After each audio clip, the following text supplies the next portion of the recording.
say it's fine. Hello, welcome in everybody. I appreciate y'all stopping by. Hello, nice to see you guys.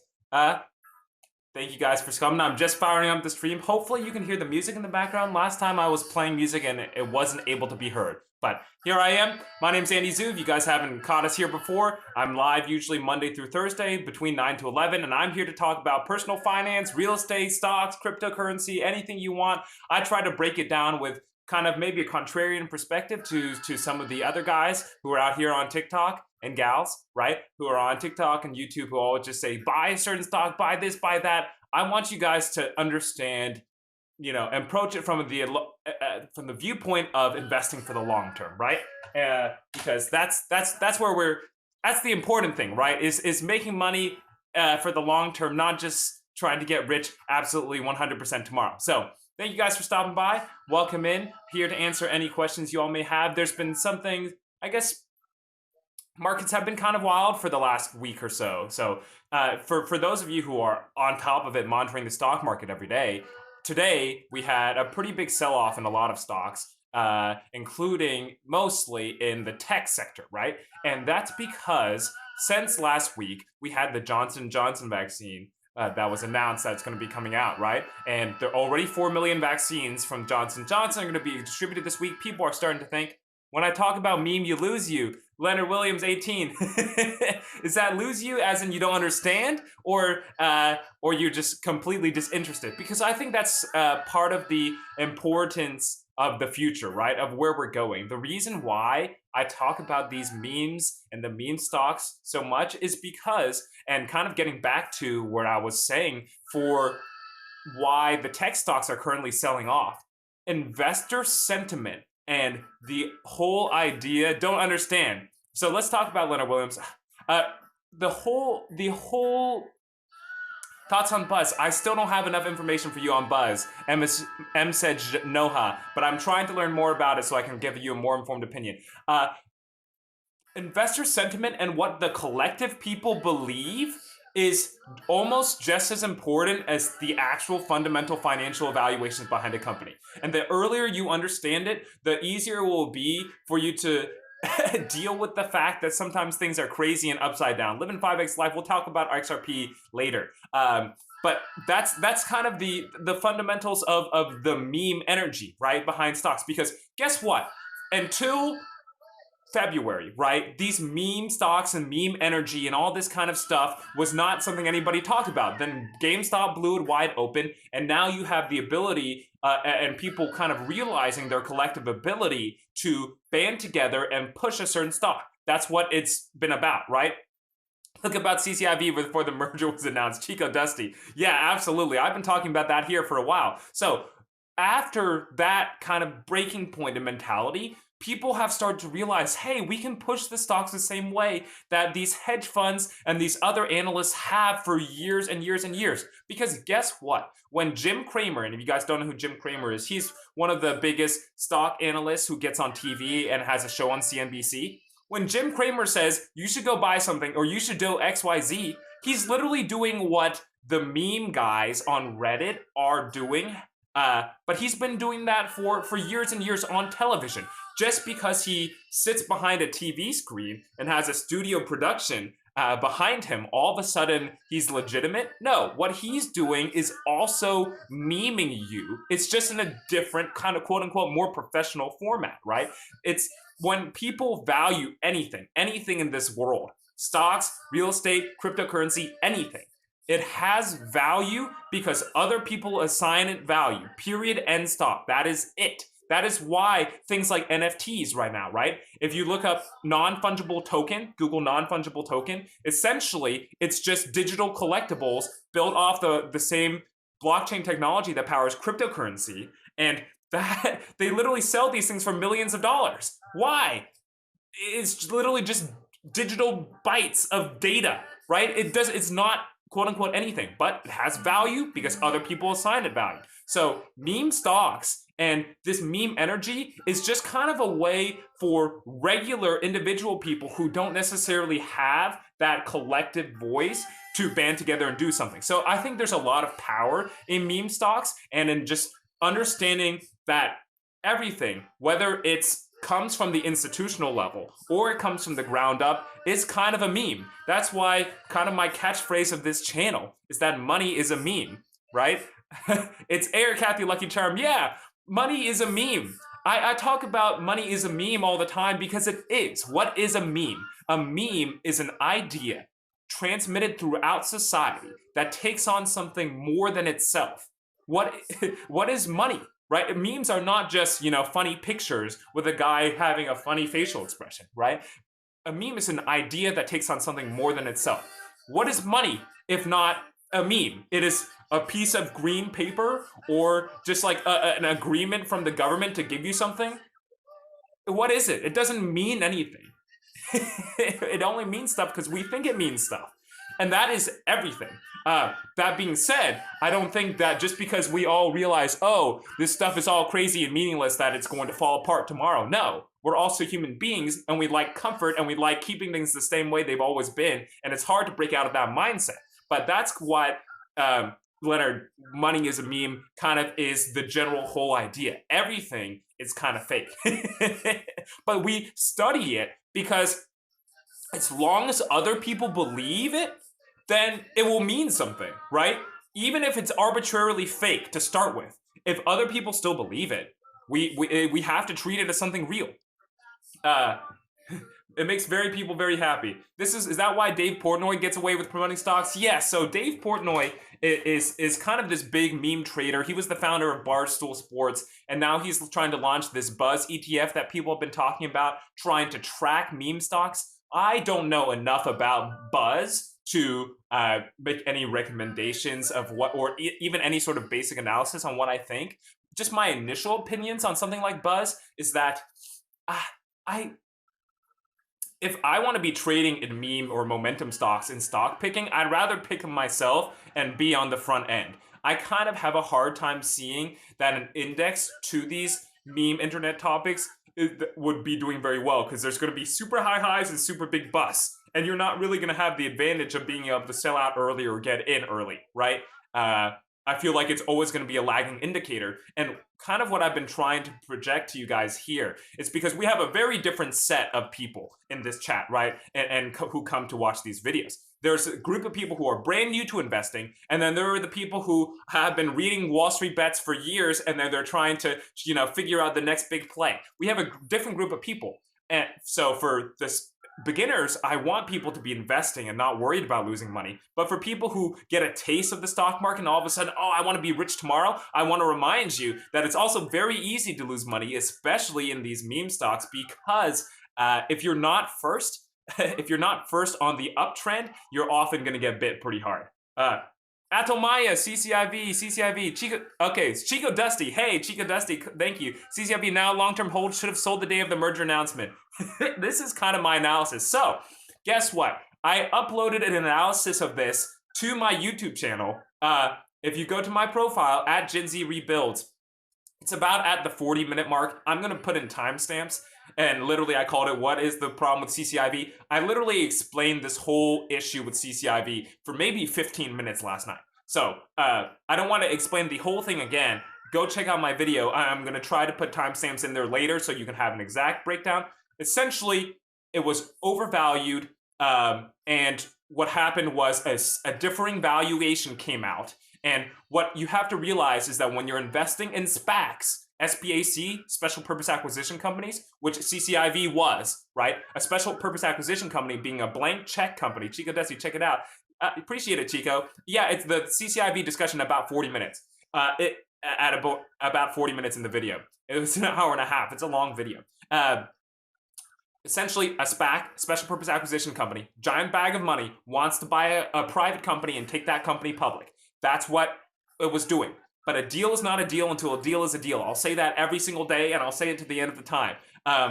Deals fall apart all the time, and the terms of deals change. And what happened is that the terms of the deal changed, and then essentially the valuation for the average investor doubled in price, which made it twice as expensive to buy into, which is why the company's share value went from $60 to $30.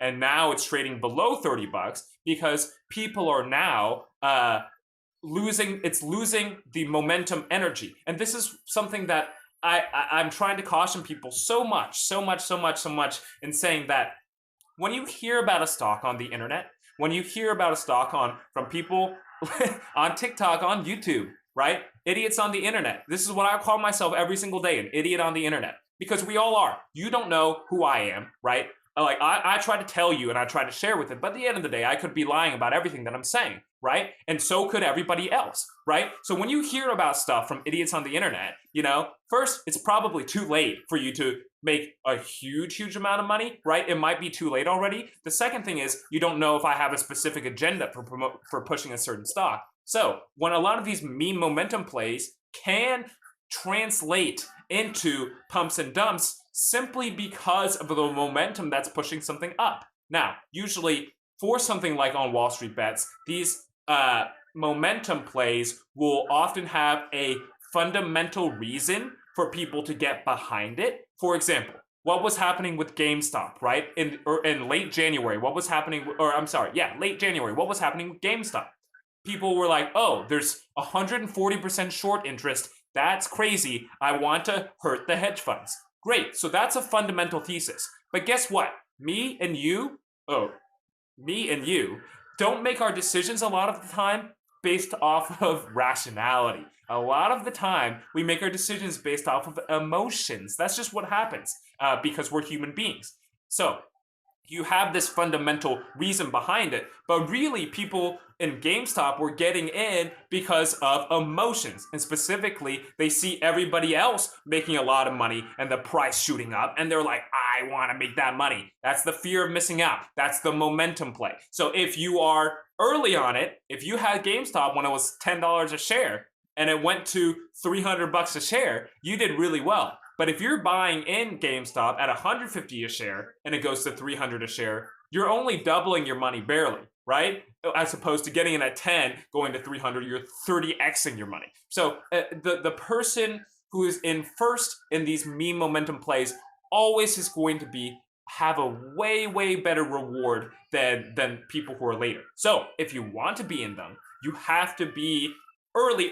You have to be the first guy reading about it on Wall Street Bets. You have to be the first guy reading about it on the Discord server, right? Or gal, right? That's what you have to be. That's where, because I just want to caution people that it is dangerous. Once you start hearing it from everybody on YouTube and all of your friends start talking about it, caution. Pyramid schemes, prodigal athlete. Maybe not. So, I mean, sometimes it depends who's funding it. In GameStop, a lot of the people who funded that price crunch were the hedge funds losing a lot of money. But I caution people, especially only LMA. Okay, cool. I'm cool with doubling your money. LOL. Happy Brown on Gal. Yeah, you should be happy with doubling your money. But that's the thing. Only doubling your money is obviously good. It's good to double your money. But when I say only, because it comes at the risk with all these meme and momentum plays that it can also fall and you can lose 50% of your money, like what happened with CCIV. I've been saying, and I wish I had the lives, but if anybody has been in my lives for the last few weeks, I had been saying I think CCIV might implode. It did. Now, I didn't think it would implode as much as it did. I don't think anyone could have predicted that. But it imploded, and you could lose half of your money. But the thing is, if you are the first guy in, if you were the guy buying CCIV at $12 a share, and it went up to 20, and it went up to 60, but it fell down to 20, you're still in the green. But if you're the guy who buying at 30 and it falls down to 20, then you're not happy, right? So there's a risk-reward profile that it is substantially increases, it tilts it towards the risk if you are buying to these meme stocks late. So is AMC late then? Yes. I really believe AMC is late. So look, AMC's first pump was with GameStop back in the day, right? So then meme momentum energy died down. And you have to realize this. I will say this every single day. When things are going up, everything looks like the sky's the limit. Actually, we're gonna go to the moon, right? That's when you have everybody investing, all the retail people, me and you, right? Investing with their emotions, with the fear of missing out. But what happens when you first see that peak turn down, and it goes red? What happens? What happens? People start to lose interest. People start to get scared. People realize, wow, this isn't an infinite money printing machine. I could actually lose money. And that scares a lot of people away, right? How about Doge, opinion long term? Talking about Doge too in just a second. So that scares people away. So for AMC, right? That's what happened initially, and same with the GameStop, right? Once people started to see the stuff fall, people were leaving. Brent Algal says, gives the running emoji. So what is happening with AMC? It's been pumped up, and so now because of the second, there's two factors. One factor is the second GameStop surge that came out of nowhere last week. So AMC, Nokia, BlackBerry, a lot of these same stocks that were part of the initial GameStop surge shot up again. Okay, so you're trading off that momentum. The second thing is that these recovery comeback plays, and when I say recovery comeback plays, that means something like cruise ships, airlines, retail stores like AMC have been going up recently, and tech has been having a problem because people are like, oh, the economy might open again, and these guys might have a better situation. So that's kind of the double whammy on AMC. Now, in terms of massive price growth, I do not think you guys are going to see another massive spike. We had a new spike in AMC already. It's not going to happen again. Like, I think 9 times out of 10, it's not going to happen again. Not another huge spike, right? The only real question I think for AMC is it a good long-term play at this point? Because you saw the second spike. So it went up like this, went all the way down, then it went up like this, and it's coming down again, right? It's coming down again. So I think the momentum play is close to over. But now we're checking it as a valuation for a company long-term for AMC. Do I think we'll go over 15? Not for a while. Will AMC rise, though, when things open, Xbox sell out? See, everybody is predicting all these stocks to rise currently because tech is having a big sell-off. And this is what I'm trying to communicate to people in terms of why the meme understanding of the market is important. If everybody else believes that these companies are going to do well and they're going to invest a lot of money into them, it doesn't matter what I think. It doesn't matter what I think. I actually personally think AMC is not going to do very well. And I can give you my reasons for that. But this is why you need to get a bunch of different opinions from a bunch of different people, right? And New York, Florida, Texas opening, herd immunity. So that's, yes, I do believe that retail in general is going to do a lot better, but not specifically AMC, right? So I personally think it's not going to do well because of a couple reasons. Number one, I think people have, when it comes to movies, have formed new habits, right? So when you look at, for example, let's look at the airline crisis after 2001. When people are scared off of doing something, like in the airline crisis after 9/11, airline sales did not rebound for 2 years. It took 2 full years for the sales of airlines to rebound, okay, to where they were pre 9/11. That's a long ass time. Oops, pardon my French.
real world, right? Like and interact in physical space, right? So physical space is still important. It's just how do you marry that physical space with digital? Amazon grocery store is nuts. Yes. So Willie Hess says AMC has nothing to offer to Amazon or anybody else. If they can figure out how to use that as some sort of, I don't know, distribution center, experiential viewing, I'm not sure specifically how it is, but that's their asset, right? They have locations and stores and theaters in prime locations where a lot of people at least used to go. Can they take advantage of that somehow? I don't know. Hey, brother, hello. David Lee, nice to see you. Great concept and shrinkage is reduced. Yeah.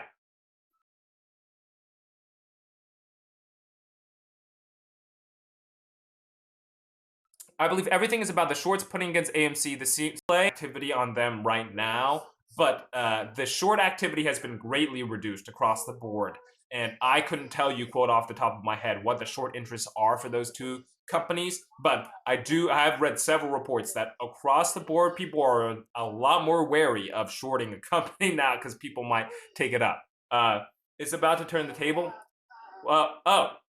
XRP, live in 5x life. Let's talk about XRP. What is XRP?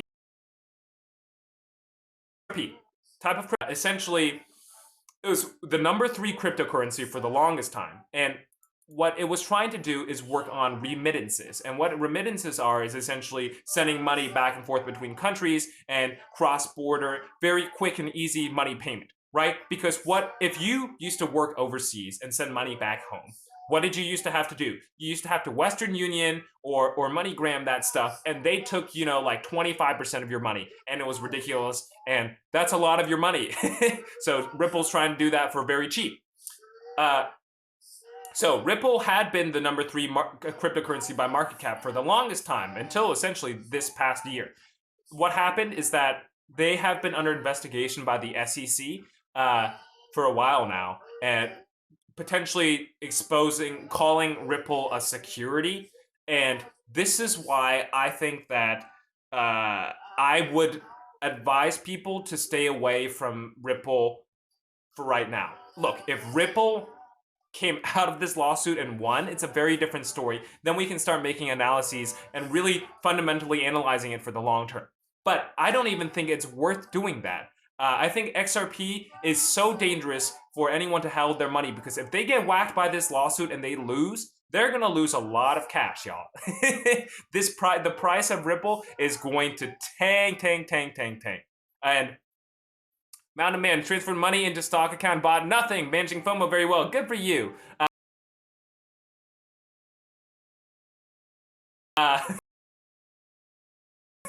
So XRP, look, here's the way I think about it. You can make Ripple beats its lawsuit and all of a sudden spikes, but you could also do that with an altcoin lower down list, right? And also randomly moonshots. That happens too, right? Why do I have to be, and why do you have to be in the coin that has also a government possible ban hammer that's going to come whack it down, right? You have other coins to put your potential money into. I just think the risk reward there is not as high as other things. Slow trolling, thank you for the fires. Do I know anything about March 9th? March 9th? I don't know. What is happening March 9th? Someone said PayPal potentially getting into cryptocurrency. Chisage said that. PayPal is trying to work and work on cryptocurrency and accepting with payments. And I think it's going to happen. I mean, Square and PayPal both are trying to do it, and I'm pretty Square, I think. And I think PayPal owns Venmo. Anyway, PayPal and Square and a lot of these other companies, and MasterCard, Bigly MasterCard is trying to get into cryptocurrency as well. This is very big for the fundamentals of cryptocurrency long term. And this is kind of what I've been saying about crypto. Is like, look, y'all, and apparently there's been later reports of this year, there's about 20 to 25% of people in America own cryptocurrency. And it's a supply and demand problem, y'all. There's a certain supply and there's a certain demand. If we have reasonably sustain these price levels at a 25% potential demand? What is happening when that demand increases, when more and more people start to use cryptocurrency, when the boomer energy dies and the zoomer energy and cryptocurrency, not if the cryptocurrency's supply stays the same. So what happens with the price? I really fundamentally believe cryptocurrency, blockchain specifically, is going to really be a major part of the world to come. And I don't mean you need to throw your money in today. If you're scared about it, don't throw your money in today, but start learning about it. Because I think 5 years from now, you're going to look back at yourself, and if you don't start learning about it today, then you're going to kick yourself. I on crypto, Sundays goes down, better shopping. Kathy Lucky Charm, you're right.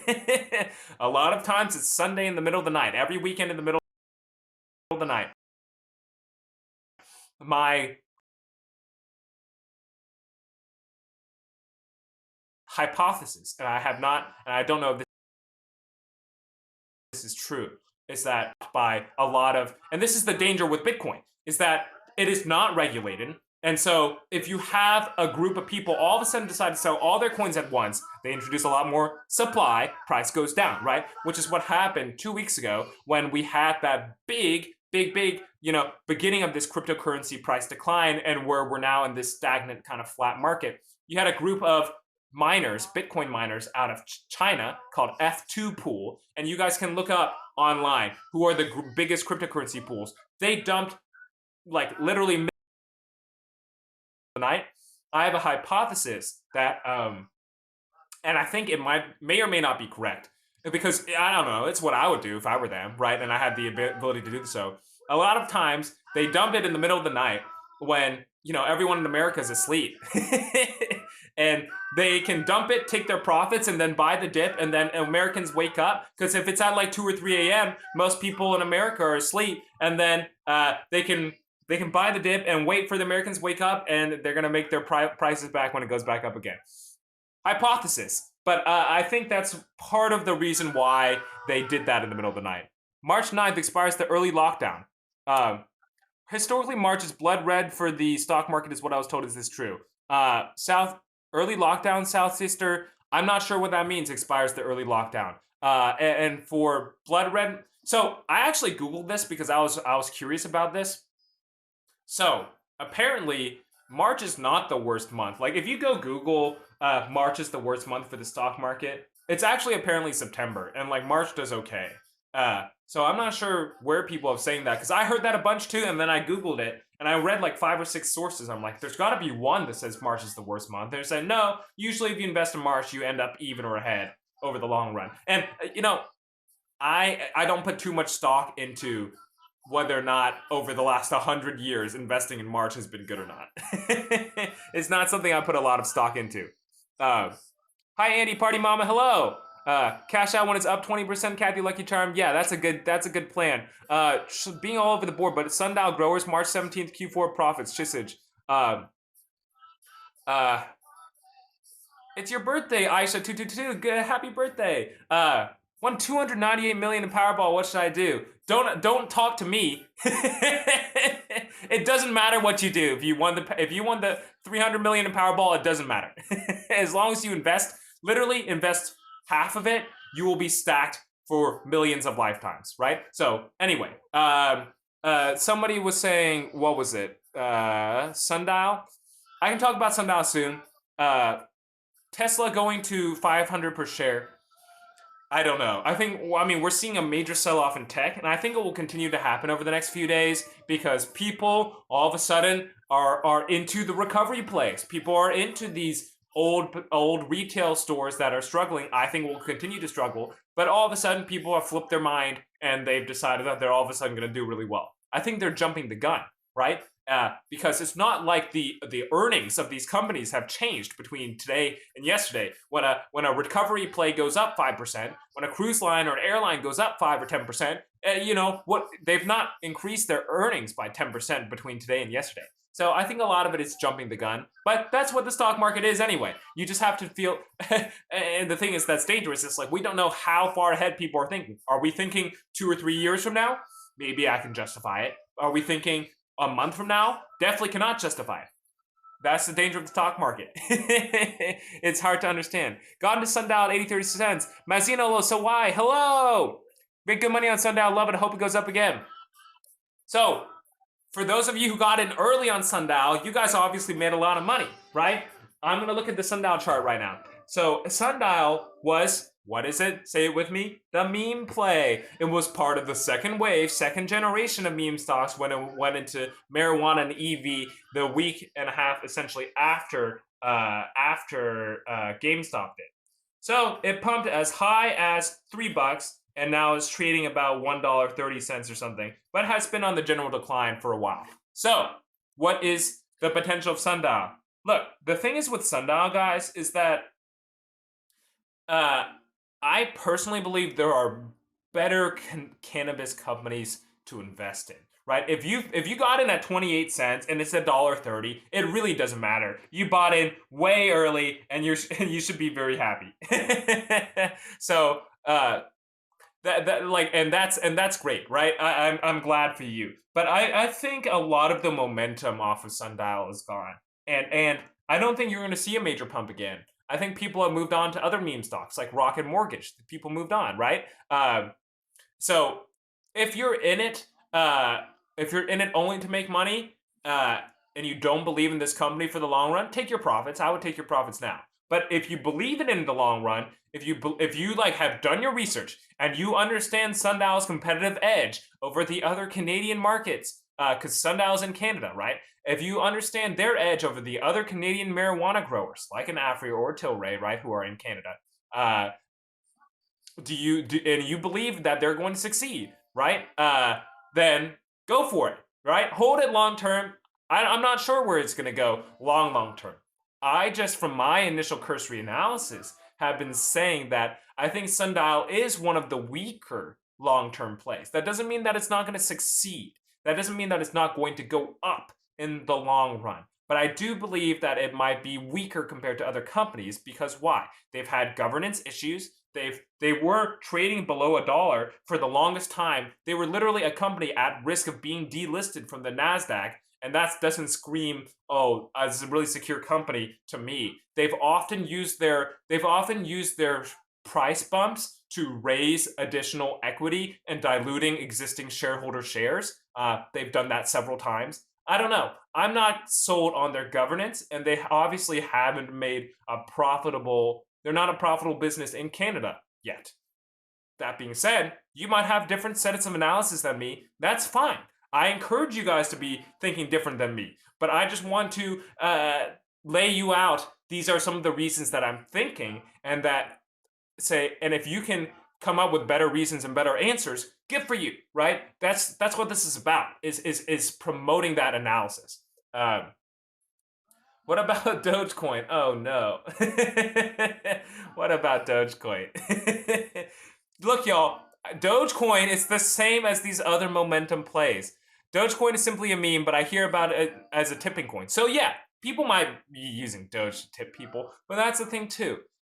Doge is essentially purely a meme momentum play right now, and that's why you've seen it consolidate at about 50 cents. And to be fair, I'm impressed with Dogecoin's consolidation at 50 cents. I thought it would fall a lot further, but it's been trading pretty good at 50 cents since its peak, right? It's gone up and down a little bit, but people have seemed to establish a 50 cent price floor for Dogecoin, which is honestly, to be fair, pretty impressive. So for Dogecoin, though, the only real fundamental for Dogecoin is if you're in it for the short term, I think you've lost a lot of the momentum for the short term. But I think the only play possible for Doge is the long term. But you have to believe that the power of the Doge community is so strong that they're just going to power their way in to becoming an accepted and viable investment strategy from all people all over, that they're really going to be used at all these ATMs all over, and then you're going to be able to buy stuff with it, and then Elon Musk is going to allow you to buy Teslas and Dogecoin. Look, if Elon said he's actually going to allow you to buy Tesla and Dogecoin, I am of a very different opinion of Dogecoin. But I just don't personally see it. and maybe shun the non-believer, right? But I don't personally see that happening, and I want to make sure that you guys are aware of that potential risk. If I want to be in a long-term cryptocurrency anyway, why wouldn't I be in another coin that also has potential for institutional backing? That's another thing. If you want a coin to really have huge price breakouts, you need the guys with billions of dollars in Wall Street to invest in it. I know we don't like them very much, right? But they're there. They have all the money. they have all the money, right? And that's why Bitcoin and Ethereum are in a way different situation than they were 4 years ago, because now you have literal institutions and big companies that are buying into Bitcoin and Ethereum, and that's going to give them a price floor that cryptocurrency hasn't had in the past. If you can convince me that the 70-year-old guy on Wall Street is going to put $100 million into a coin with a dog face on it, if you can convince me of that, then I'm ready. I'm ready to change my mind about Doge. But the second problem with Doge is that, and this is a major problem long term compared to other coins, is that it has inflation. There is infinitely inflating Dogecoin, that there's not a limited supply like a lot of the other cryptocurrencies have. That is also one major flaw and knock against Dogecoin. Is Buzz ETF a real thing? Is it on my radar for long-term potential? Beer car, I am not sure about Buzz. I need to do more research on it because people have been asking about it. I personally think that I don't want to be trading on this momentum meme ETF. If I'm a momentum meme trader, I would rather do that myself, because that means I have enough energy and time to look at the momentums and the memes, and I'd rather be in charge of my own destiny. Because I feel like an ETF might kind of be late to the party. That's just kind of how I feel, because if it's always going to be lagging behind the first movers, I think, almost by necessity. But I don't know enough about it and how they're actually going to be allocating their funds in order to say that for sure. Wouldn't Doge be nice to drop 2 million in? It's like tax-free but more risky bank account. Yeah, it's true. But I don't know. If one of the Dogecoin whales all of a sudden decides to sell out, boom, you're dead, right? Xbox LF. Do I have any shares of Mac? No. Someone asked, are there big investors buying a lot of AMC? I'm not sure. I haven't heard a lot about it. I've just known that a lot of mostly their equity partners have been selling off, have been raising a lot of money for AMC at a very cheap rate since their stock price has increased so much. For example, I mean, this is what companies like Carnival are doing, right? Carnival, at the height of the pandemic last year, had to start raising bonds at like 12 or 13%. Crazy, crazy, crazy high interest rates on their bonds because they were going to run out of money. Their stock has pumped recently, and they tried to convert those shares and that price gain into a better, longer-term debt that doesn't cost 12 or 13% on their money. But Xbox Ella said that's very major on Doge. Yeah, that's a major problem with Dogecoin. And this is why, y'all, you have to read the white papers of cryptocurrency. Absolutely 100% every single day. Before you invest in a cryptocurrency, take the hour that it takes you to sit through the white paper. And white paper is essentially just a research paper of why a cryptocurrency exists. It will be boring, it will be long, but you will thank yourself 100 times over if you can actually understand and articulate what it will do, because you will probably know more than 50-60% of the other investors in it who haven't read that. And to make money in the long run, you don't have to be right on everything. You just have to be slightly better than average. You need to be 50% plus one, right? That's where we're aiming for. Nicola and SOS, y'all, people talk about Nicola. I don't want to talk about Nicola. Nicola, is the EV company that had a big scandal with its founder and then absolutely imploded. I don't know what their stock is right now, but I have just not even looked at it. Oh my gosh, they're down 8% today. Oh my gosh, y'all. Like, Nicola has been on a really bad tear. They were as high as $80, now they're at $16. This is not a company I would look at, because I don't know. Like, they have engineers, but they're obviously, their management sucks, and this is something to think about. When you're investing in a startup company, go listen. So, if you guys are curious about how people are evaluating these startup companies, you really have to understand that and the companies that are pre-revenue or not making a lot of money, or negative in revenue, what you have to understand is that the management is just as important as their business model or their industry. The management is just as important. If so, go listen to The Pitch. The Pitch is a show on Spotify and Apple Podcasts, right? Listen to what these venture capitalists look at when they are listening to pitches from new companies.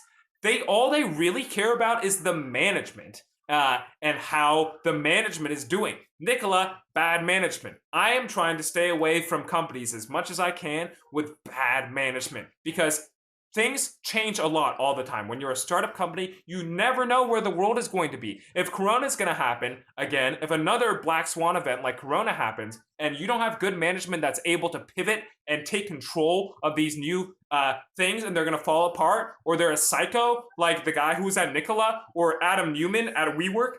Y'all remember WeWork? Had like an $80 billion valuation that since fell to like $10 billion or even less.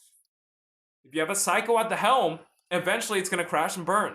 And that's what happens. Royal Caribbean did a public offering at 96 a share. Willie Hess. Yeah, I mean, that's what they're doing. They're making the money.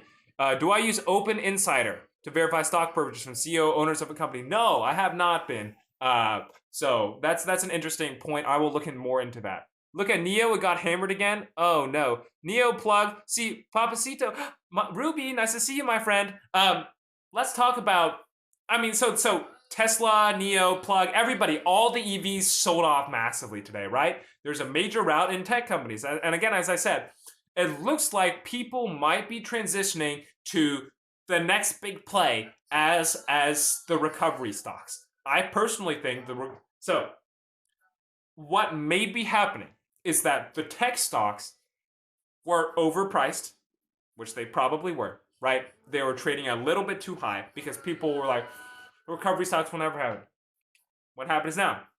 People are like, oh, recovery stocks are going to blow through the moon. Everything's going to go back to normal tomorrow. Everything is going to be great and rosy and cheery. And then the tech stocks are really falling down. It is always an overreaction. Nothing has really fundamentally changed between last week and this week in terms of the coronavirus stuff, except for Biden announcing that he thinks he's going to have more vaccines out to people by the end of May as opposed to by the end of July. You know, that's really the only major change, which is obviously a big change. But look, having 1 or 2 months of extra sales does not mean my revenue is going to be up 20 or 30%, which, you know, drives my stock price up this high, right? That's not what that means. But people always overreact in one way and to the other way in pendulum. So we might be pendulum swinging back to the recovery stocks. I don't know how long it's going to last because I believe a lot of these recovery stocks are going to be doing a lot worse than even people think long term. But maybe if other people don't think that way, it doesn't matter. I said, it doesn't matter what I think. And that's the hard thing. You have to understand what other people think and just make your best decisions trying to ride the wave of what other people are doing, but not get caught up too much in the euphoria. And that's why I think stock market investing is very risky, y'all. It's difficult to pick stocks. It's difficult to figure it out. People are ARK. ARK is one of those. I'll let them look at the shiny stocks and buy the tech stocks and the clearance aisle party mama. I kind of, you know, if there's a continued sell-off in tech stocks, I kind of tend to agree. Like, look, it's not like the fundamental reason why we were buying tech in the first place is going away. People are just transitioning back into these what are called cyclical recovery stocks that more follow the bust and boom cycle. So like a stock like a cruise company, when it is down in the market, when there's the bad economy, price is going to be going down, right? Because people don't have money to spend money on cruises. That's why they're called cyclical stocks. People are just seeing cyclical stocks as the next tech, but the cyclical stocks are never going to be the next tech. So I'm a little bit biased there, but I also think kind of generally everything in the stock market is overvalued. Personally, all I'm doing right now, what I am doing, I'm putting my, $100 or so into the S&P every week. I have it on auto draft. I don't think about it. Because I study these things and I try to look at it, but it is risky, right? And can it go down? Can S&P go down over the long run? Yeah, it went down today, but I don't really care. I'm in it for the long term, right? I'm in it so that 10 years from now, my portfolio is bigger. So if it goes down 2 or 3% today, I don't really care. Honestly, I don't care. I don't even look at it. I really don't even look at it. I just put it in and forget about it and close my eyes. And uh, I'm putting my money into what I understand and what I have expertise is in real estate. And this is my advantage because that's my day job, is to work as a real estate analyst, right? And that's where I'm trying to put my money in. And I genuinely think it's safer, a lot safer than the stock market if you can buy right and know what you're doing. Uh, uh, People are buying tech stocks because we're stuck at home and couldn't work. Yeah, it's been driving high. So far, I've been on point, says Ruby. Thank you, I appreciate it. Thank you. As a beginner, should you watch major ETFs to check health of your own stock's trajectory, beer car? I think yes. I think watching the indexes is a very good way to start learning about it. And if you want to do something like paper trading, that's also a great way to start learning about a beer car. I think that's good as well. Time tech, I don't know about time. What would happen if there was a fake alien invasion attack like 9/11 or war, Xbox Ella? Look, obviously, stock market would crash really, really, really deep, and people would be hurting. But if we had an alien invasion or 9/11 or another war, like major, like World War III level war, I think we have different priorities, and we're not going to be going on TikTok live to talk about stock investing. It's not going to matter. It's going to be, can you learn to load a carbine, and can you grow plants in your victory garden out back without getting zapped by the radiation of the aliens? So these are the things that like don't need to worry about, because people are like, oh, what if a sudden, we have hyperinflation in the United States and everything goes suddenly out of control? If that's happening, the whole world is ending, right? Because everybody in the whole entire world, every single country has the majority, the number one foreign currency they hold is the US dollar. So if everything starts spiraling out of control, it is too late. Capitalism is unwinding, and like it's time to move on with our lives and become nomads in the jungle or whatever. A lot of these crazy scenarios and what it has to do with your investment, it honestly doesn't matter. Because if it happens, are you really going to be caring about your portfolio? I don't think so. How do I do that, user? I can talk about real estate investing in just a second. Lost 400 days for the long term. Ruby Melissa, that's the way, right? That's what I like to think. Roblox. I don't know much about Roblox. Have to go now. Your info is priceless. Thank you. You're welcome, Burkhard. Thank you. I don't know why is Roblox about to like IPO or something? Is that what's going on?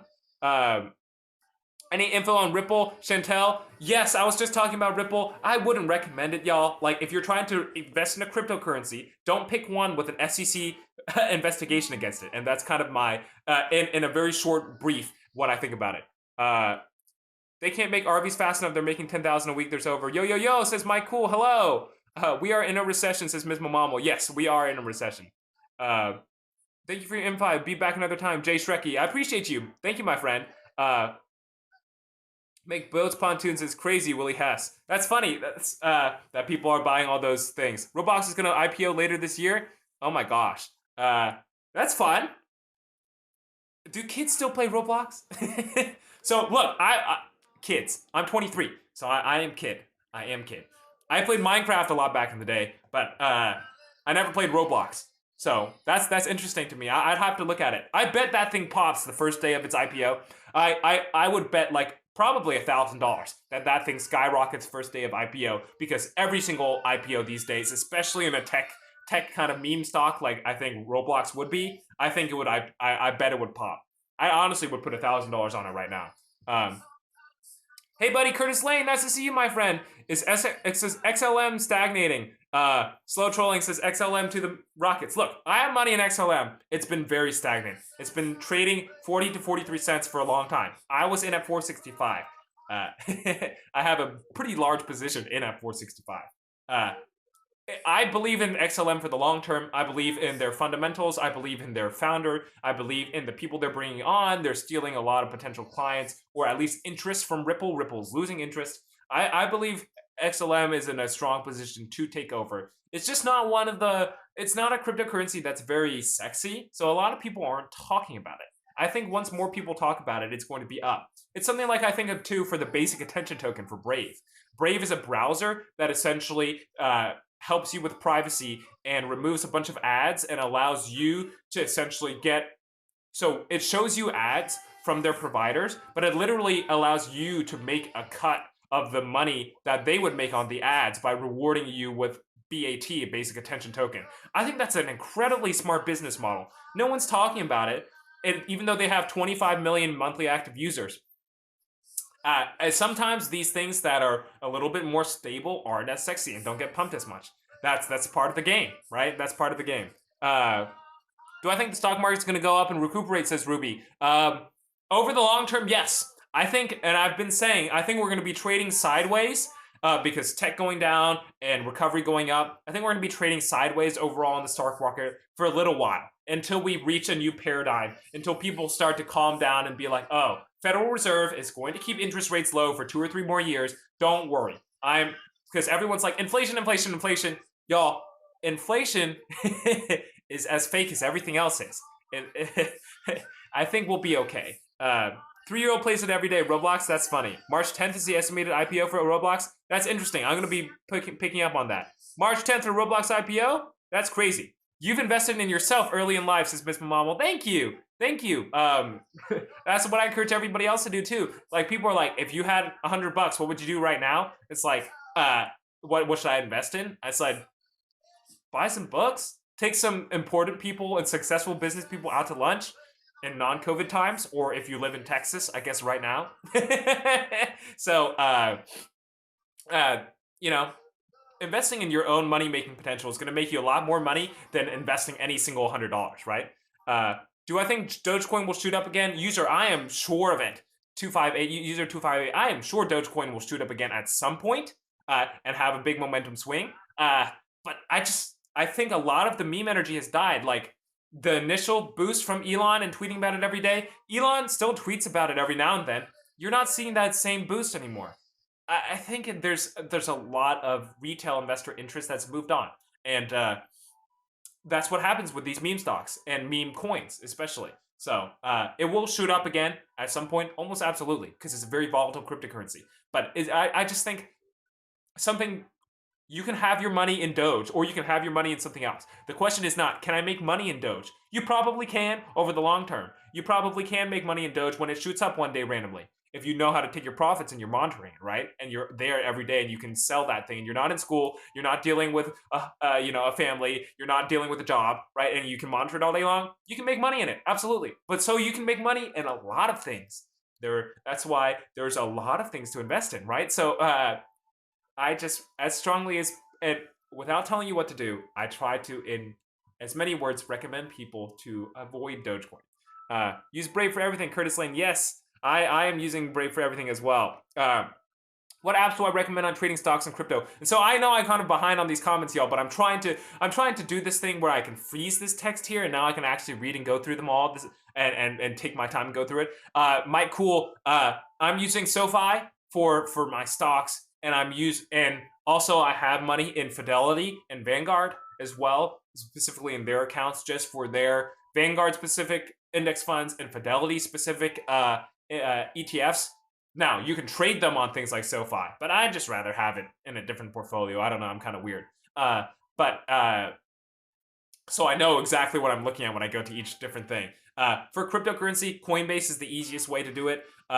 Coinbase doesn't have every coin, but if you're just getting started, Coinbase has enough coins for you to look at. Obviously, Cardano and Polkadot are the 2 biggest coins on Coinbase that aren't there, and you're gonna have to go to something like a Kraken, or I believe Binance US might have it, or maybe Crypto.com has it, and you're gonna have to be looking at these other sites. But Coinbase is the easiest place to start for sure.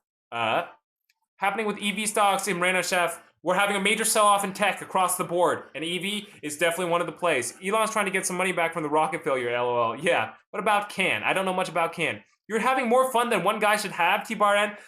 I'm having so much fun, y'all. Like, look, I used to lecture my friends about this all the time, about money, personal finance, investing, and stuff. And instead, I get to lecture all of you. I'd like to talk, as you guys may have seen. But hopefully, I mean, I'm trying to do it in a way that's a relatable and approachable and easy to understand. I like Fidelity, Xbox LA. Yes, I like Fidelity too. Fubo pushes Pusher Scott, you thinking you should buy? Damn these meme hustlers. Yeah, I've been hearing a lot about Fubo. I tried to do some research today. I still don't have enough opinions about it to really give good analysis. Apparently their earnings report, I was reading it, did okay in terms of user growth, but they lost way more money than they should have. That's kind of a red flag to me. So I'm not sure about it for the long term. What do I think about storing my crypto on a ledger? I haven't done it. I don't have much information about it. What kind of fees do they charge for Coinbase? If you're using Coinbase regular, it's high. I think it's like 2% or 1.5% for regular Coinbase. But if you sign up for Coinbase, you also have a pro Coinbase. So you literally just go to pro.coinbase.com and it's at 0.5 percentage point in trading fees, which is a lot better, obviously. Mentioned PFE yesterday. PFE is Pfizer. Any thoughts on Pfizer? Thank you very much. You're awesome. You're welcome, Mike Cool. Pfizer, these healthcare stocks are something, and these biotech stocks are pharmaceutical stocks, something I really have a hard time valuing. And I think the best way to look at this for these healthcare and biotech stocks is go to things. If you search analyst ratings, and you can look them up on tipranks.com and other sites. I think you might be able to get them from Wall Street Journal or Zacks Ratings, is to look at what a bunch of other analysts have said. Because to value something in a biotech or healthcare stock, you have to really know the ins and outs of these whole industries. And it's not like something where I can look at an electric vehicle company and say, they need to sell XYZ amount of cars and have this amount of profit and this amount of market share. And I can actually write a model for that. For something like biotech and healthcare, and pharmaceuticals, I have no idea. I genuinely have no idea how to make a model. So if I were looking, I don't invest in them. But if I were looking to invest in something like Pfizer, because you'd be like, oh, everyone's using their vaccine, shouldn't that be good? Hasn't been doing that great for their stock over the last couple of months. You know, it's been really up and down. So that's where I would look at. Try to consolidate what a lot of other analysts are saying and pair that with your own research and your own analysis. I don't have enough information about something like that. Chat in the corner looks bizarre. Oh my gosh, it looks like a human. I don't like that. You'd be disappointed with Coinbase if you're a trader of crypto, T-Bar-N. Yes, but I think for beginners, it's easy. It's the easiest way. Coinbase is going to IPO. What about a buy? Party Mama, I think Coinbase is going to do really well. The reason is I think Coinbase is going to be the way a lot of institutional people who don't trust cryptocurrency get exposure to crypto. I think they're going to be like, it's going to be a way to convince these guys who don't like cryptocurrency to expose themselves to crypto in a little bit. Loving and thankful. Thank you, user3309. I appreciate it. Get a ledger unhackable. Yeah, I mean, like, I think people should have it in wallets and stuff and these ledgers and stuff, or even your private hard drive keys. I'm just not currently doing it, right? But you definitely want to protect yourself. I agree. Ledger, pretty much a fancy techie USB that stores crypto on it. Okay, so that's what it was. Okay, the little hard drive thing. Okay, perfect. What do I think of Stellar Lumen or Coffin companies? CeeLo, I'm big into Stellar Lumen. I own Stellar Lumen. I'm down on my Stellar Lumen. But so take my words with a grain of salt, right? I'm telling you that I own it, so take what I say with a grain of salt. But I think that they are, compared to Ripple, they're set to. I like their governance. I like what they're trying to do, and I like their marketing and branding. I just think they're not a sexy coin right now, and I think they're poised to break out over the long term. When Pfizer got approved for vaccine, went up $5 and went down 6 in a week. Yeah.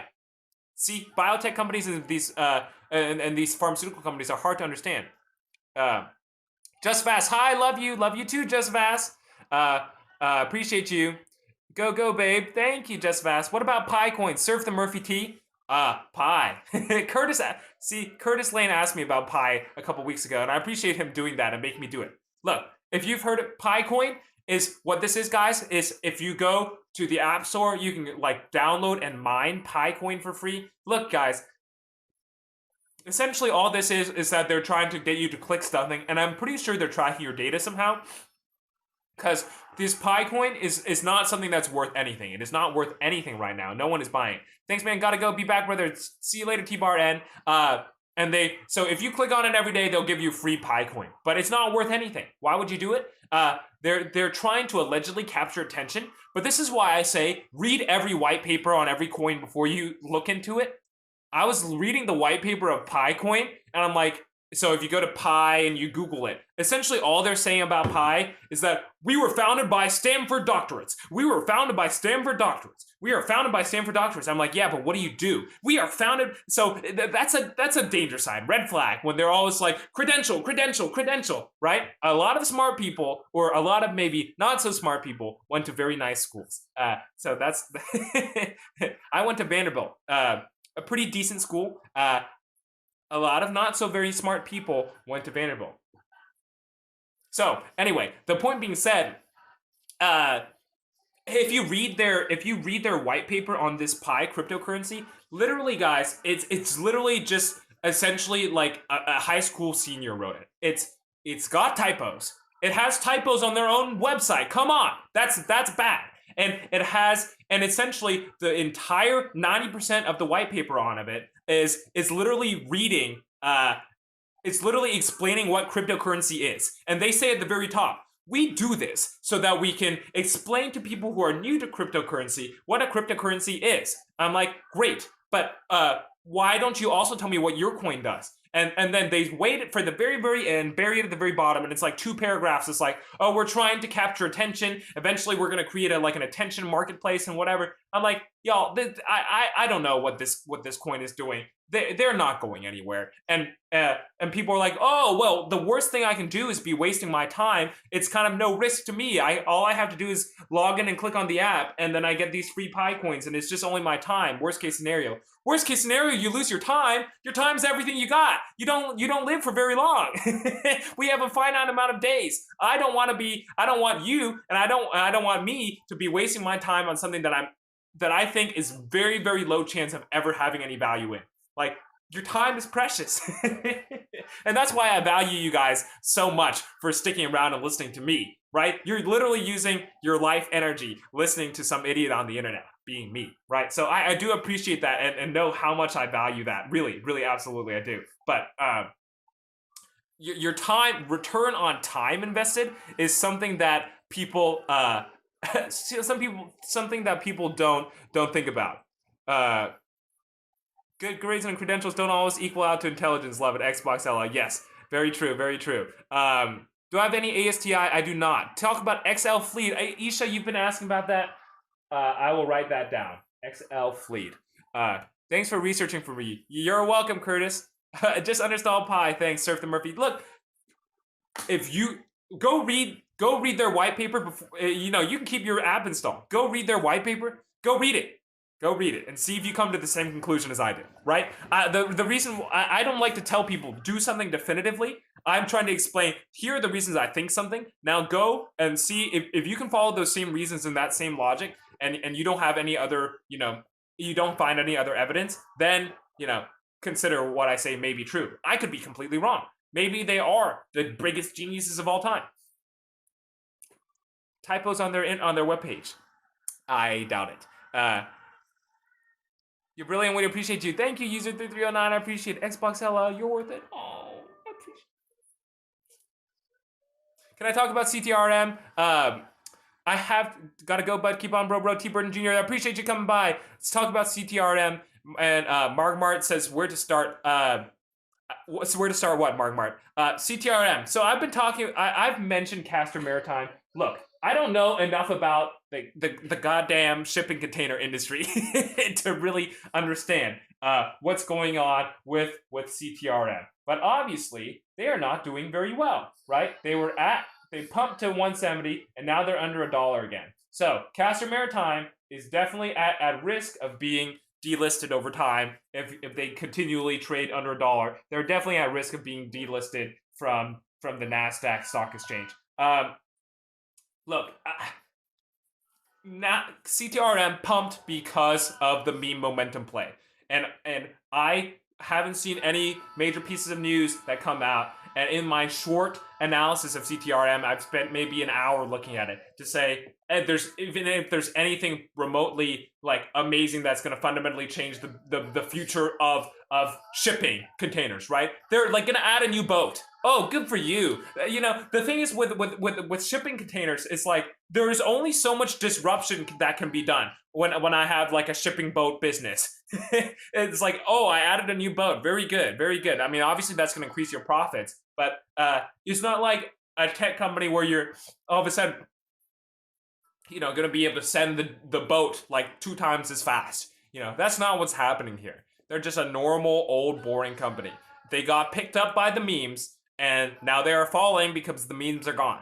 And I would not tell anybody to invest in a company that was picked up by memes, that was a meme stock, and now when it's when it's on the downturn, and you know nothing has fundamentally changed about the company. It was a meme. It had its time in the sun. And asking about it now, you're probably too late. Just literally just look at it, and don't look at it as, oh, it used to be like $2. It's on sale. GameStop was $500. I would not call it on sale.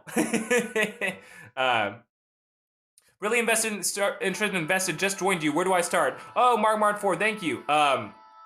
Zero Art says hello. And shouldn't all investment advisors be billionaires? Says CeeLo. You would think so.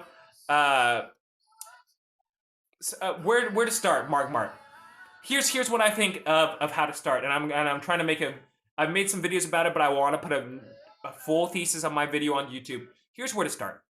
I think the best thing you can do is go ahead and sign up for a brokerage app like a SoFi is what I'm using, or Fidelity. You know, I think both of these you can't go wrong. You can use Webull as well. Webull is a very good stock trading platform. It's just, you know, owned by a Chinese company, and I kind of want to support American companies just because I do. And I'm kind of a little bit sketched out by, you know, certain Chinese companies when it comes to data and privacy regulations. It just is a lot harder. So that's one thing, a knock against Webull. Otherwise, Webull's a very good platform.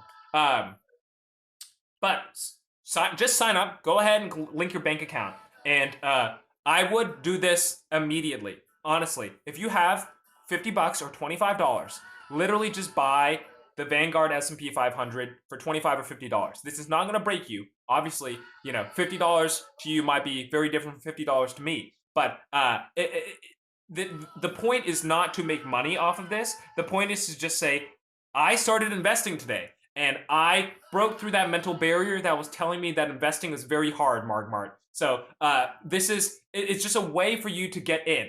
And so now that you're in, don't put any more money in. Now it's time to learn. Now you actually have skin in the game, and that percentage number on the top line that's going to go up and down. Danny Boy, hello, big fan, I appreciate you. That top line number, that percentage number of percent gain and up and down every day, is going to be the same whether you have $25 in or if you have $1 million in. So you can like expose yourself to the emotions and learning, oh crap, this stuff goes up and down every day, and you really don't ever experience it. Ruby, I appreciate it. This stuff goes up and down every single day, and you know, you realize, oh, at the end of the day, this stuff is kind of random. Sometimes it's on news earnings, sometimes it's just a random sell-off, sometimes it's politics, and sometimes you don't know, right? And once you can learn to live with those emotions, then, you know, you're ready to start investing in other things. And, you know, I would say the same thing for Coinbase, you know. Just sign up for Coinbase, and you'll get free $40 of cryptocurrency or so, and then you don't even have to put money in, and look at the thing go up and down every day. And this is hopefully to teach you as well. It is so much emotional energy to be looking at the stock market every single day that hopefully I'm trying to convince you to be a longer term investor, because most of my investments are for the long term. And I don't really care if it goes up 2 or 3% every day, because if I had to spend my emotional energy thinking about that every single day of my life, I would probably explode. And I don't like to explode. I think exploding is bad. Exploding humans, not on my, you know, A+ list. So that's what I would be thinking about. You have to learn how to control your emotions. You have it or drive you crazy. Just fast, you're so smart. Slow down, slow. Sorry, I get carried away. Just fast. Let me see. I think people have been commenting. So I'm trying to go back. Thank you. Hello from New York, Lysalot Fairweather. Lysalot, nice to see you. I appreciate you. I will see your comments on my videos. I appreciate that. Um, uh, Help us get started, Ken Bachman. That's what I'm trying to do. Fubo been getting hammered, Willie Hess. Yes, I'm trying to learn more about Fubo. Hi from New York, NYC, says Tonald. Hello, Tonald. Can I be your moderator, says Just Fast. You're trying to awesome address everyone messaging, but you look like, I look like something. You're on coke. It takes a lot of energy to try to address everybody's questions. I can talk, y'all think I'm talking fast. I can talk a lot faster. What app do I use for investing? I'm using SoFi. Prodigal Athlete started, great advice was what I did, started the same way. Vanguard and what? SoFi, S-O-F-I, Miss Momamo, is what I'm using. I'm on coke. Yes, I know, it looks like it. Gotta run. See you, Curtis Lane. I appreciate you, my friend. What's the ticker for Vanguard ETF? For the S&P 500, it's VOO. VOO is what I put $100 in every week. VOO. Talk about Roth IRA, Drantos. So I'm not an expert in tax things, but I think Roth IRA. So I think the two main things that you want to be looking at in terms of tax advantage accounts is the Roth and the 401k. And that is, if you have an employer who matches you on 401k, which means if you put in $1 and they'll give you $1, do that all day long to your match. Definitely do that all day long. The thing about the Roth IRA, and I personally do not have one because a lot of my income comes in as contractor income, and because I have business interests, I write off a lot of my taxes. So, full transparency, I paid $0 in taxes last year because of the way, like, I can be because I do investing in real estate, and real estate is my full-time job. I can actually expense a lot of my real estate investing activities against my income, because that is my full-time job. And instead of putting that into the cost basis of the house that I'm working on. So I've essentially dumped all of my expenses away from the cost basis of the house that I was working on for my rental property into my personal investment. And what I'm going to do in the future is just 1031 that and then never pay taxes on it. That's a long explanation. But the point of a Roth IRA is I do advocate for people to get into Roth IRAs, especially when you're young and you're never going to be making less money than now. Hopefully, let's say, knock on wood, you're never going to be making less money than now, because Roth IRA is essentially, if you put your money in now, you get taxed on it immediately, but it will grow in there and then you can take it out and not be taxed later, right? As opposed to a 401k or other sorts of IRAs where you put your money in now and you're only taxed when you take it out. So I do strongly like Roth IRAs. I just personally do not have one, so that's something you definitely want to consult with your CPA about. But I think it can definitely be good for the long term. What do I think about green energy stocks? I'm here now. I definitely am up on green energy stocks. Green energy is the future. The American Petroleum Institute just announced 2 days ago that they're actually supporting a ban or a carbon tax, essentially, on oil. The American Petroleum Institute, the largest oil lobby, it's coming. Green energy is coming. There is no stopping the train. If the oil lobby is saying, hey, maybe we should put a carbon tax on oil, it's coming. It's coming. Had to switch away for a second. Free $40. Where deep ball on Coinbase. If you sign up for Coinbase.com, they'll give you like $30, $40 of free crypto if you take all their quizzes. It's the best way to get started in cryptocurrency for sure. Like, they make it easy. They get you in to Coinbase because they give away all this free crypto, and then they have higher fees than other people. That's how they make their money. But, it's a good way to get started. And if you go into more pro crypto trader, export keyboard warrior, that's a different story. Thank you so much. You made my day, Mark Martin. Thank you. I appreciate you. What about Robinhood, Ken Bachman? What about Robinhood? Look, long story short on Robinhood, Robinhood messed up big time with the GameStop stuff. It got me off of Robinhood. And the reason why is that essentially they ran out of money to fund trades on Robinhood and a lot of the other meme stocks. And that means, so it means one of two things. They shut down the trading. Either one, they're a bad company because they're sold out to the hedge funds and they cowed to them. Or two, they're a bad company because they literally didn't have enough money to fund my trades. Like, what the heck? So either way, they're a sketchy company or a bad company that has bad business practices. And now they raised a bunch of money, obviously. They raised a bunch of money after the whole fiasco, and now they're in a lot better financial situation. But I don't want to reward them for bad behavior. I just personally do not like that. And so Robinhood, obviously, it's a good app to trade on. But, you know, they're making money off of you while you trade on them. I'd rather somebody else make money off of me than them. I like watching the stock market. The news keeps you thinking about what the next great stock will do. Party mama. Well, you're unique, right? Like, not everybody has that opinion. Thank you, Miss Mama. You're welcome. Curtis Lane got you started. I'm happy for you, Curtis Lane. I'm glad I've been helping out. Acorns for the long term is good. Acorns is great, a great way to get started. I totally believe in it. It just it rounds up your change. It makes you automatically invest so you don't think about it. Not thinking is good. well, not thinking when it's into the right investment is good. S&P over the long run, unless something completely blows up, has always gone up in the past, and probably 20 years from now is going to be higher than today. Like, if you look at the S&P at the height of year 2000, right? It's still, you know, you could have bought at the very peak of the dot-com bubble, crashed to the ground. If you just never sold your shares, it would have been the same level in 2009. It crashed again, and now it's still 3 times higher than it was at that, or 2 or 3 times higher than at the height of the dot-com bubble. So it maybe took 20 years to get there, but it's going to be up in the long run. Like, even if you buy at the absolute market peak and fall to the crash, and you know what you do when you buy in the crash, you buy more, right? So something like Acorns makes it very, very easy for y'all to get in. What I heard is SoFi gives your information, sells your information. So they do information through they do sell your order flow through a clearinghouse. Their clearing partner is Apex Partners. But that Apex is a better group than Citadel as the other clearing partner. So not perfect, but in terms of an easy to use app. The other thing about SoFi is that they have other products other than trading that I really like. And I like the whole ethos of the company. On their website, they talk about how they make money off of you. Like, they explain it out very, very well. And I like their commitment to transparency. Don't know. Since you saw on here, market drop every day. Don't master 1, 2, 3. Uh-oh. You're on to me. I'm the grand wizard of the market, and I'm making the market drop. Do I think 1031 will still be around, Farm Whitefish? I don't think they're gonna get rid of it.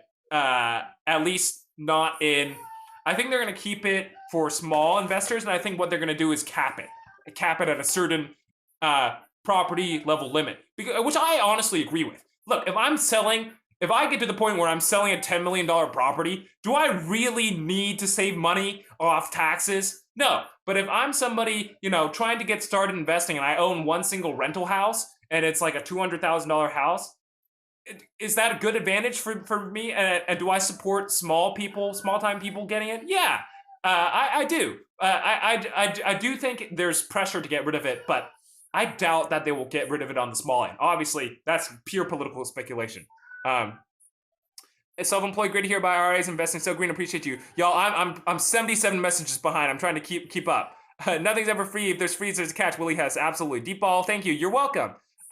Saying Robinhood is filing an IPO sometime towards mid-March. Willie Hess, yep, they're coming. Bobby Samoya, you got banned. Oh no, did I ban you? What do I know about EV? Robinhood sold your EV. Yeah, Ruby, like, they closed people out of positions on Robinhood. Hey, Ruby, I know you've been saying this a couple times. There are class action lawsuits if you've been closed forcibly out of your position by Robinhood. That there are class action lawsuits that you can join. I would consider Googling that, Ruby. Market dropping 10% every week. Yeah, it's not good. Trying to be negative, spitting out facts. Yeah. Thanks, bro. Excellent opinion on Robinhood. Makes sense to you, Ken Bachman. Yes, you're welcome. Hopefully that makes sense. Willie Hess, Robinhood, the same thing. Facebook does. Google does the same thing. Yep. Everyone's making money off of you and it's free. What's my opinion on fractional shares, Ronnie Grove? I think fractional shares are great. Like, it's the same as a big share. The only problem is that you might not be able to trade at a certain period of time, right? Sometimes it's indexed that you can only do it at the beginning of the day or the end of the day or something like that. if you're investing for long-term investing and you're just getting started, which is what fractional shares are for, who cares, right? If you're just getting started, I wouldn't worry about it. Disney, Upriver Studios shop. I think Disney long-term is going to be a great company. I don't know how valued or undervalued or overvalued they are right now. I have done no analysis of it, but can you imagine Disney being smaller? I'm sure Disney every single year is going to be buying so many more people and studios and enterprises. FRX, Peloton's potential competitor set to stream on premium on Disney Plus. Oh, that's new. That is very interesting. I appreciate you telling me that. See, Disney going up. Y'all, like, Disney's gonna own everything. They're gonna own all the media. Their streaming platform. So I was a bear on Disney's streaming platform when it first came out. I'm like, there's no way they have enough content. Wrong. Now they are a pure content machine. How many different shows are they making out of Marvel? Like 100? Like 2,000 million? Are they making out of the Marvel universe? Like literally, the whole game for Netflix, for Disney, for Amazon streaming or whatever, the whole game is content, because that's the one thing that you can't scale. Disney firing on all cylinders, doing better now than they ever have. Absolutely, despite the parks problem, right? Taught you to research a bit. It's working. Upriver Studios, thank you. Yes, research, learning. See, I didn't do a lot of my homework in school. Yikes. Kids, don't do that. Do your homework. But that doesn't mean I don't like learning, right? Learning is fun. It just has to be about things that matter to you. Anyway, something that I think would be an interesting point to keep in mind, and this is kind of just in general, is that the thing about what you have to realize is that the more things that are interconnected and the more things are like tech related and infinitely scalable, the more things that are not scalable will be important. And let me say that again. The more things that are infinitely scalable, like tech, the more things that are not scalable, things that are local, things that are unique, will be important. So what technology has allowed us to do is be everywhere, communicate with everyone as ones. You can launch a business online and immediately, you can sell to anywhere in the entire world, right? It's so interconnected. And that makes scaling and networking growth super easy. So the ability to scale and the ability to grow really fast is no longer a competitive advantage that sets somebody so far ahead of someone else. What sets somebody ahead of someone else is things like getting attention. How can you get somebody's attention? Because at the end of the day, no matter how much technology you have, no matter if you can talk to someone in the next state or in the next country or in the next world, in the next planet, no matter how much technology you have, you can only ever, while you're still a human being, you can only ever talk to one person at a single time, right? You can only look at one thing at once until we have like computer biotechnology vision and glasses and that kind of stuff, which may be coming. But until then, you are still only able to do one thing at once. So having the ability to drive attention, having the ability to capture unique local ideas, things that are unreplicable, like content. Like if I am Disney and I'm making 1,000 shows like WandaVision or whatever, and about the Archer dude, Hawkeye, and they're making a show, like, who wants to watch about Hawkeye? Not me. But they don't care. They're making content. Mandalorian, right? They're making content. They can make things that are unique. So the more things, everything is accessible, the more those unique things are important. That's why you see things like NFTs for blockchain be rising. When you have a horizontal integration, kind of makes it easy. Absolutely, Wally Matu. Wish Disney would buy DC Comics. Sure, the day is coming though. Prodigal Athlete, bye. You have to go. Sorry. See you later, my friend. Maybe they will. Maybe they will. Best investment in the world: non-GMO alkaline seeds, berries, fruits, melon, squash. Honestly, not bad. If you can grow your own food, I'm totally down. I'm not a prepper, but like I think it would be prudent for me at some point to learn how to, grow some plants in the backyard and have some free food. That's nice. It's always nice in case the grid goes down. Look, if you're like look what happened in Texas. Like when the grid went down, major disaster, right? The grid can go down for a lot of other reasons other than a big ice storm. If you can grow your own food, that's pretty nice. I don't know. Weeks ago, I had never heard of Bitcoin. Now you're up. So cool. Thanks. Grow your own. Yes. Upriver Studios, I'm so glad I'm helping you out. I'm so glad that this has been valuable to you, because I'm having a lot of fun. If people are having a lot of fun, if people are learning stuff, that's what I'm at. That's what I care about. Someone can hit us on the EMP Xbox Hello. Yes, you're totally right. And our grid is probably like one of the worst infrastructure in America. Worse than our roads and bridges, and that's hard to believe, right? Anyway, I think this is time for me to call it. Been talking for an hour and a half. So appreciate you guys as always. See, I started doing these lives for about an hour. Now I'm doing them for an hour and a half. You guys are gonna have me doing them for like 2 or 3 hours. This whole 3 days you had no power, you wanted to fire everyone. LOL. Yeah, Wally mad too. No, it's just said yes. I have to go. I'm sorry. I've got work tomorrow. I still have a job. Things that make me money. It keeps me alive. So I do appreciate everybody stopping by. Thank you so much. Hopefully you've learned something today. Hopefully this has been enjoyable for you.